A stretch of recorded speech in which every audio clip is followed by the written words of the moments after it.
All right, we're back in the traffic center and it's the afternoon. The snow is falling right now, so it is getting crazy. You can probably hear the scanners behind me right now. So we'll take a look and see what everyone's doing in the traffic center as it gets crazy around here. Everyone in the traffic center has a different job, so someone watches the tollways, the expressways, and the secondary roads. And here's Bill West watching the tollways. Bill, how do you keep an eye on the tollways out there? The way we keep an eye on the tollways is something unique to Navteq Traffic. We actually have sensors on the tollways.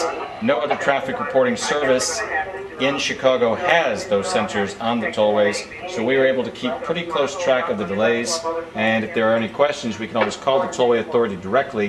They have access to all of their various cameras, and we can ask them to please check those cameras to confirm or deny the delays that are being shown by our sensor system.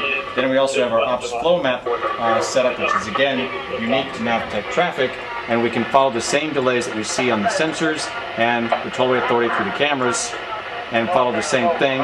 We just follow where it's yellow, or in this case red, to indicate heavier delays. Putting that all together, we come up with a pretty comprehensive picture of the delays on the tollway system.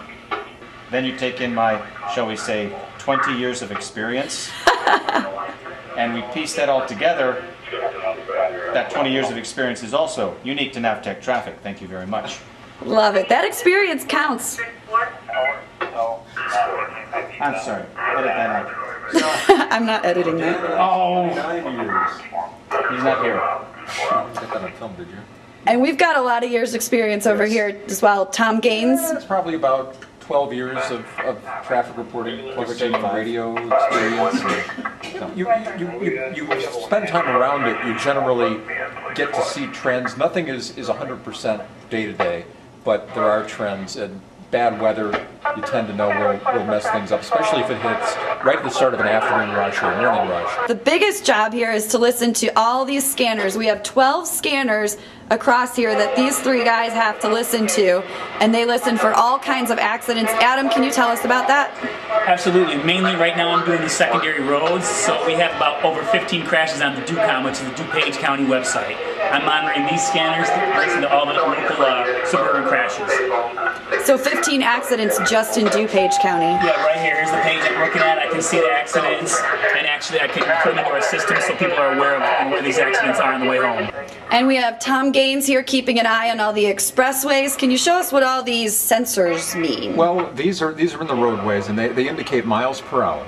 And yellow is slow, red is jammed, green is good. And today, with the weather, we have a lot of red, especially on I-55, which stretches into the outlying areas into the southwest suburbs, where it's a little bit colder and things have started to freeze up a little more, so people are going slower. We have accidents, but mostly it's slow traffic. As you see here, this represents miles, probably about 6 or 7 miles of traffic where it's not going above 20 miles an hour. So while they're in there getting all the information into the computer system, I'm in here picking through it, deciding what to fit into that minute that I get to tell you about the travel conditions. Here's a look at the page that I use when giving my traffic reports, and you can see it starts off with advisories at O'Hare and Midway, giving the flight delays there, then goes through all the expressways. You can see heavy delays out there. Dundee to the Kennedy on the Edens, a 45-minute stretch, just really heavy out there, as you can see marked by all the yellow. From Route 83 to St. Charles Road as an example here on the Eisenhower, that's a 30-minute stretch. Usually that only takes about 5 minutes, so that shows how bad it is this evening out there. Some heavy delays on the Stevenson as well, so I can go through and look at all these delays and the travel times and pick out what I need to tell you guys. All right, so now is where we take all that information and go on air with the traffic report. And still seeing some really heavy delays out there. Starting with the inbound side of the Edens, 52 minutes in from Lake Cook Road. Outbound really not too bad, 20 minutes on the Kennedy, O'Hare to downtown, that's an hour. 20 minutes in from Montrose, out to O'Hare, 26, 15 to Montrose, 12 in the Express. Eisenhower from Woodfield in, still a mess, an hour 43, 50 minutes Wolf to downtown. Out to Wolf 22 to Woodfield 56 on the Stevenson from 355 all the way in, an hour and 25. Heading outbound, that's an hour and 40. Dan Ryan 28 in, 35 southbound to 95th. Bishop Ford and I-57, both 26 down to I-80. Lakeshore Drive northbound, slow going Chicago Avenue to Fullerton, southbound tight Michigan to Grand. A couple of heavy spots still on the tollways as well. 88 westbound, 35 minutes from 290 to Naperville Road. Southbound Tri-State, watch for heavy delays from Irving to Ogden. It's a 30-minute stretch there.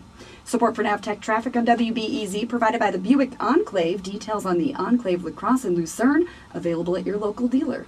I'm Sarah Jindra, WBEZ.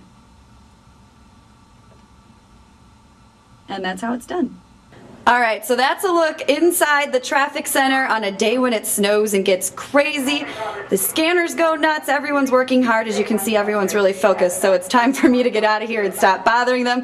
Guys, have a great night. See you later. Bye-bye. Bye, BEZ. Bye.